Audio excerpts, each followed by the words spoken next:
Okay, welcome back. This is probably the last video for this chapter, Matter and Energy.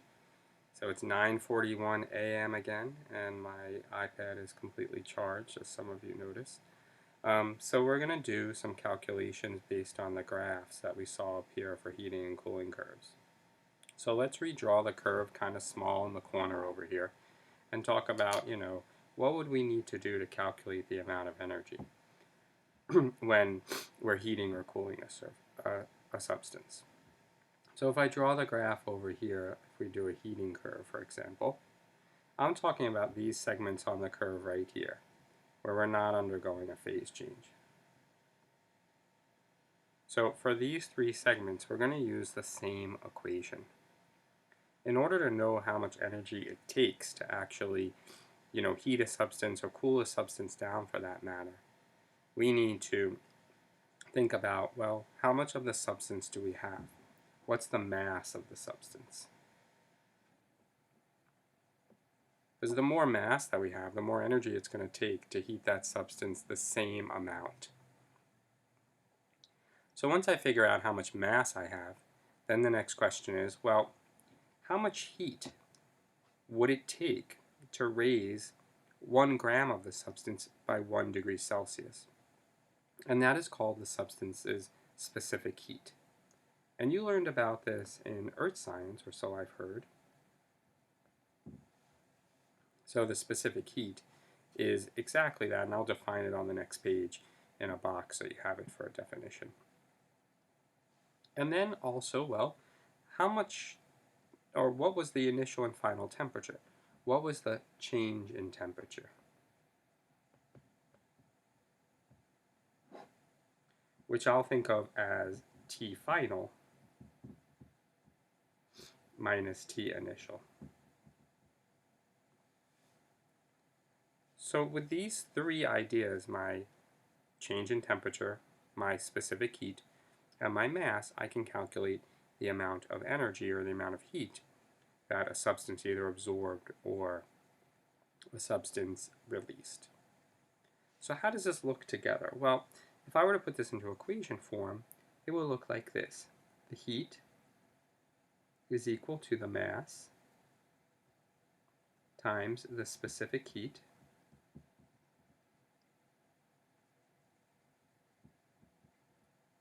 times the change in temperature.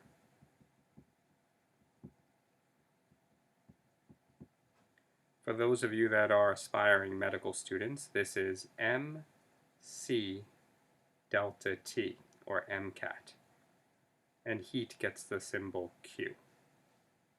So Q equals M times C times delta T, or MCAT.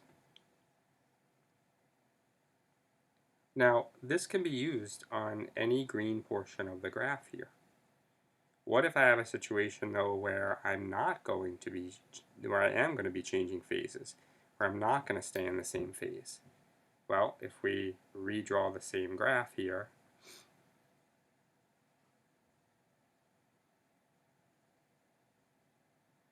now I'm going to be focusing in on these portions.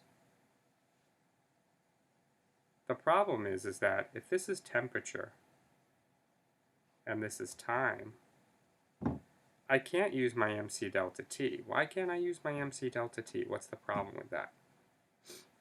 Well, if you said that there's no delta T, it would be 0. That's the problem.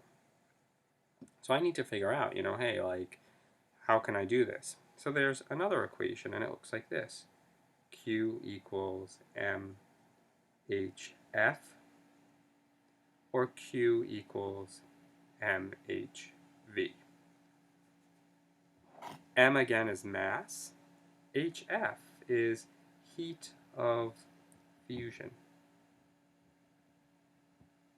And HV is heat of vaporization.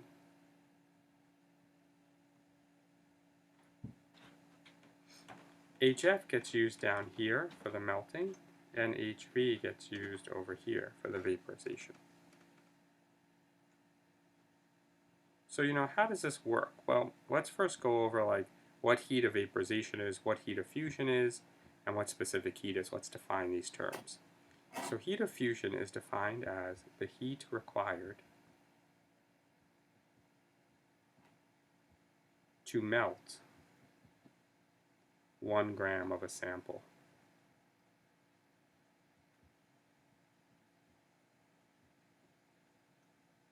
at its standard melting point. For water, the heat of fusion for water is equal to 334 joules for every 1 gram. The heat of vaporization, it is the heat required to boil or vaporize 1 gram of a sample at its standard boiling point. And it is 2,260 joules per gram. So you can see that the heat of vaporization is much greater than the heat of fusion. And I'd like to talk to you about that in class tomorrow. That's going to be one of the sort of follow-up, like, think questions. Why is the heat of vaporization so much higher than the heat of fusion? We're going to talk about that. And then there's specific heat, which you might know the definition to if you paid attention in earth science. Specific heat is the heat required to raise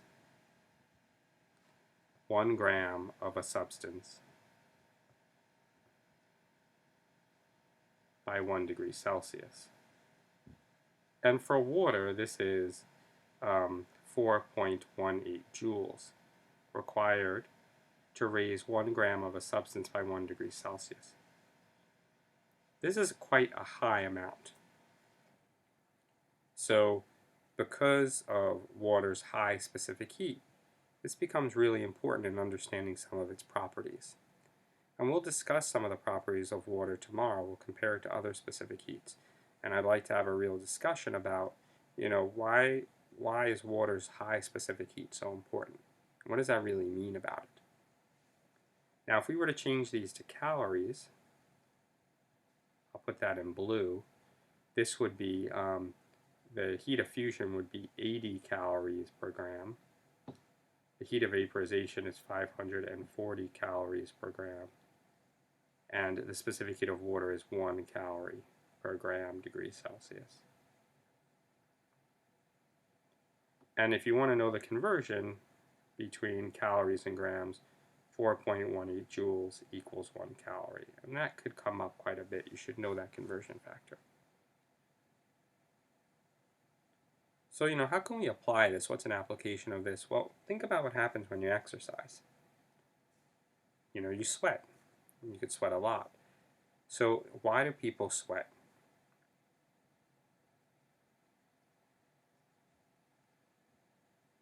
Well, if you think about, what's going on when you're actually sweating, you're producing this liquid that is, sitting on the surface of your body.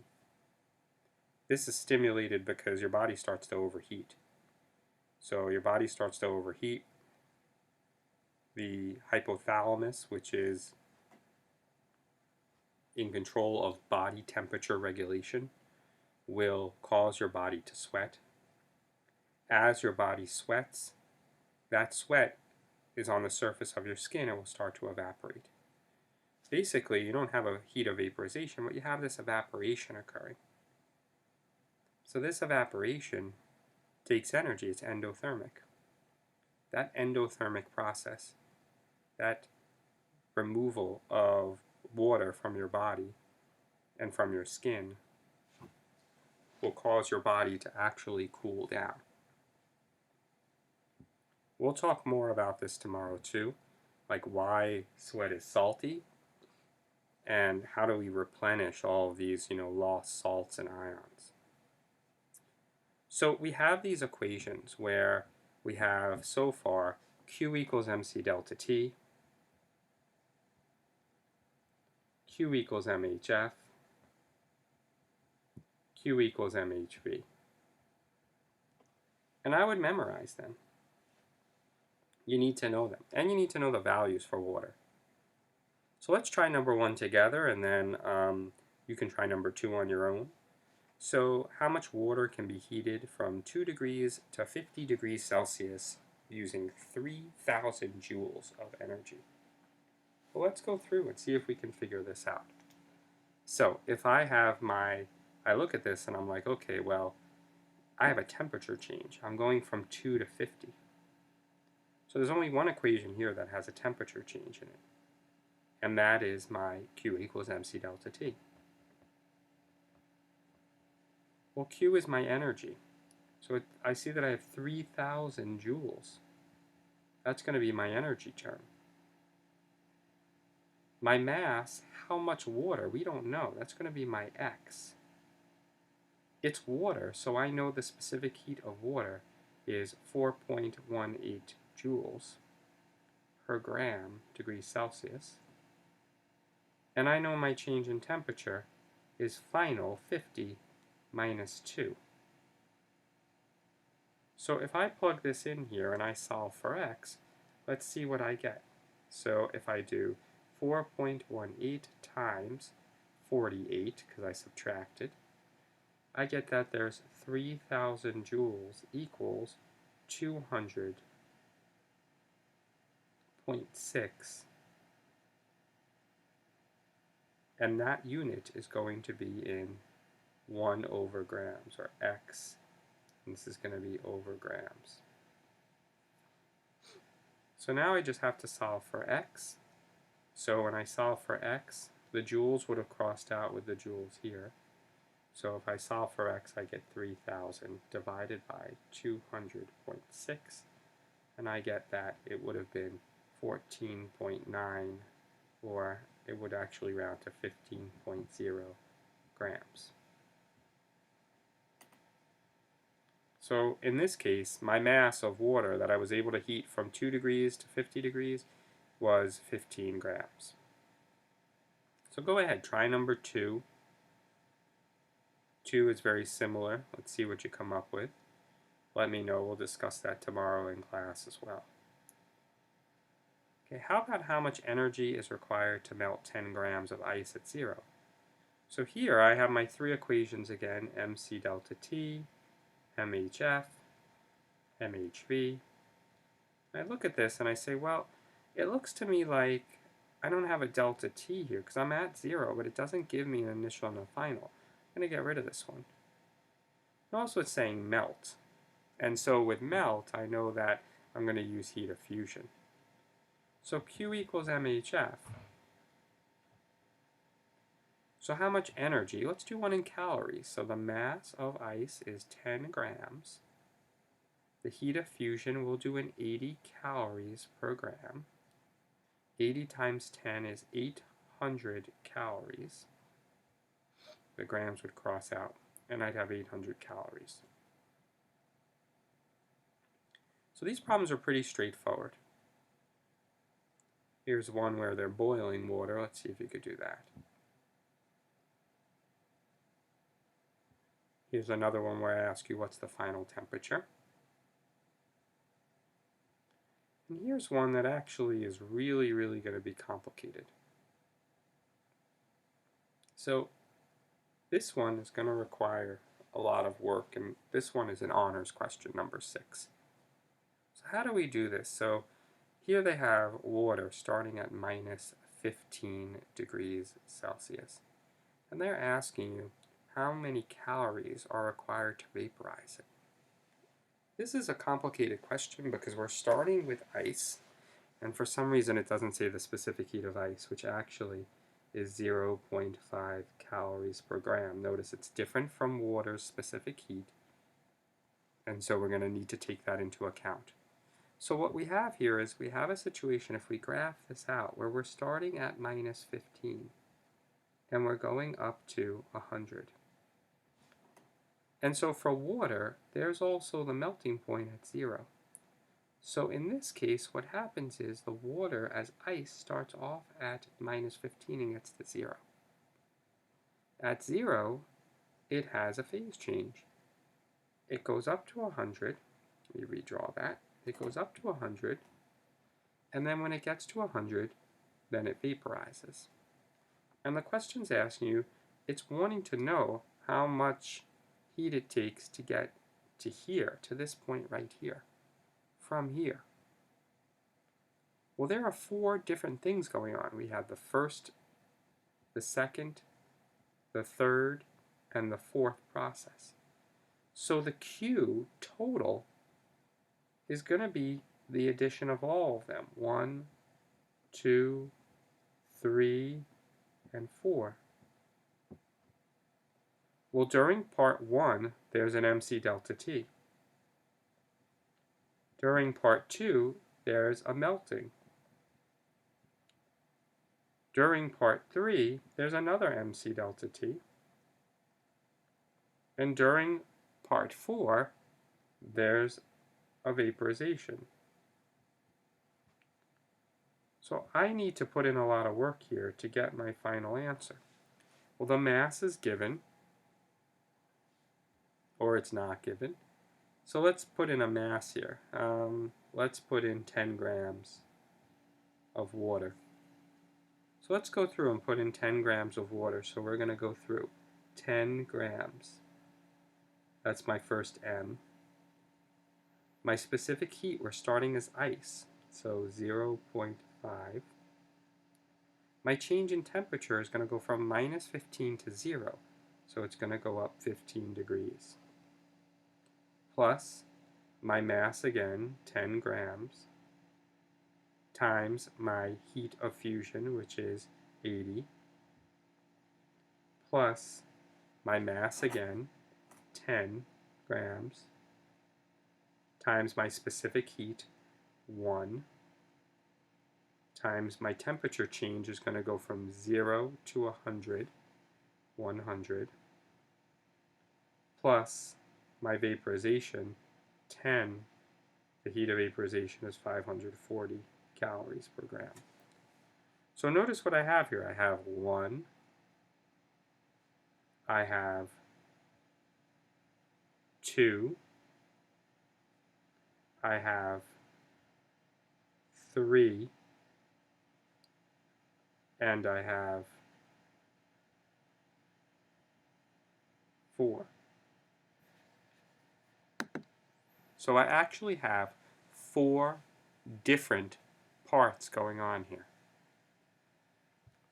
If I wanted to find the total heat, I'd do the math. You could do the math pretty easily and work this out and see what you get. This is an honors level question. This you never see on the Regents. When you're going through multiple phases like this, this is an honors level question. How could I make it harder? Well, I could give you pounds instead of grams. I could give you different temperature units. I can give you Kelvin or Fahrenheit instead of Celsius.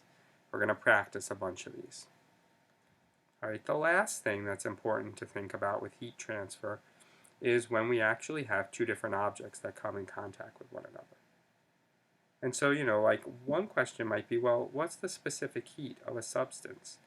Using something called a calorimeter. A calorimeter is a device where you can measure heat changes. We're going to do a lab with this pretty soon. So what is this going to look like for a problem here if I were to have 2 objects? Well, in this case, I have my aluminum metal, and it's at an initial temperature. And then it's put into water. It's put into 100 grams of water. And so I have my 2 objects, and if I map this out over here, I have my piece of aluminum. My aluminum is 50 grams.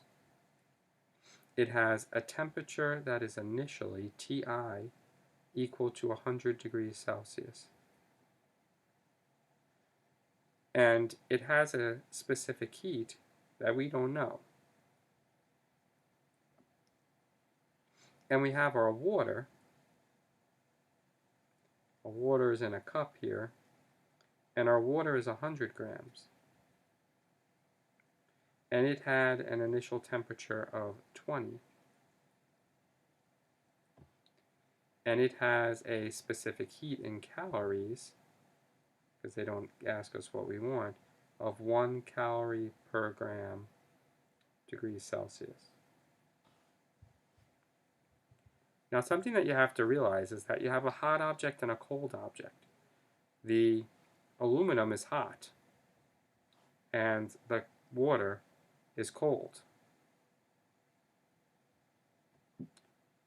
They're going to transfer heat to each other. The first thing you have to realize is that the heat transferred is the same. So the Q lost by the hot object is equal to the heat gained by the cold object. Heat lost is negative, so negative Q equals positive Q. This doesn't help us because we have all this information, grams, temperature, so on and so forth. So we can do this. Negative MC delta T equals positive MC delta T. Now we can plug in the information for each of them. If we do this, we have 50 grams of our, this is negative, 50 grams of our aluminum with a specific heat that we don't know, and a temperature change. Well, they tell us here that after several minutes, both had a temperature of 23. So for aluminum, it started at 100 and it ended at 23. That's a difference of 77. Negative 77. For the water, it had a 100 gram sample. It had a specific heat of 1. And it had a temperature change starting at 20 and going to 3 of 3. So let's see if we can figure out our specific heat here. So if we do, on this side, we're going to have 300. On the other side, we're going to have 50 times 77. The negatives would cancel out. And we're going to have 3850x. And if we solve 300 divided by 3850, we would get that the x value, which is a specific heat of aluminum, is 0.779. Sorry, that's, let me just write this again. 0.0779 calories per gram degree Celsius. So whenever you have two objects, you're going to have a heat loss and a heat gain, and you have to take that into account. This problem is challenging. This is an honors level type question. You would not see this on the Regents, but this is something that I'm definitely going to ask you on a test. You should know how to do it. Something that's a tad bit more difficult, just because the math is a little bit more challenging, is when you want to find the final temperature. So I'd like you to take some time and try and do that. Try the next problem down below here. In case they haven't given you the specific heat of the lead, which they didn't, you should know that the specific heat of the lead is, we can make up a number here. We could say approximately 0.35, and that would be in joules per gram degrees Celsius. Remember, the specific heat of water is going to be at 4.18 joules per gram degrees Celsius. So now that you have the specific heats, you should be able to solve this problem. You should be able to find the final temperature. Give it a try. Let's see what we're going to come up with. We'll really discuss the nuances of this question tomorrow when we meet for class, or Wednesday when we meet for class.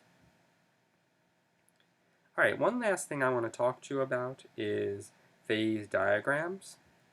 And phase diagrams, they actually are a little bit different than a heating curve. Because what a phase diagram does is it relates pressure and temperature. And so the phase diagrams look like this. For water, it's sort of a crazy curve. It has this part like this, like a Y. And what these lines separate, they separate the phases: solid, liquid, and gas. So, for example, if you were to go between solid and gas down here, this would be sublimation. If you were to go between solid and liquid, this would be melting. And if you were to go between liquid and gas, this would be boiling. What's cool about this is that you can see that you can boil a substance at different pressures, and the temperature of the boiling will change. So if I lower the pressure enough, I can get solid water, for example, ice, to actually change directly to gas. I can get it to sublime. Any substance can sublime. We just don't see it because our pressure is about here. We're at 1 atmosphere of pressure. So for us, we don't really see water sublime. We see it melt, we see it boil. We rarely see it sublime. There is one really cool point here for the water graph right in the middle.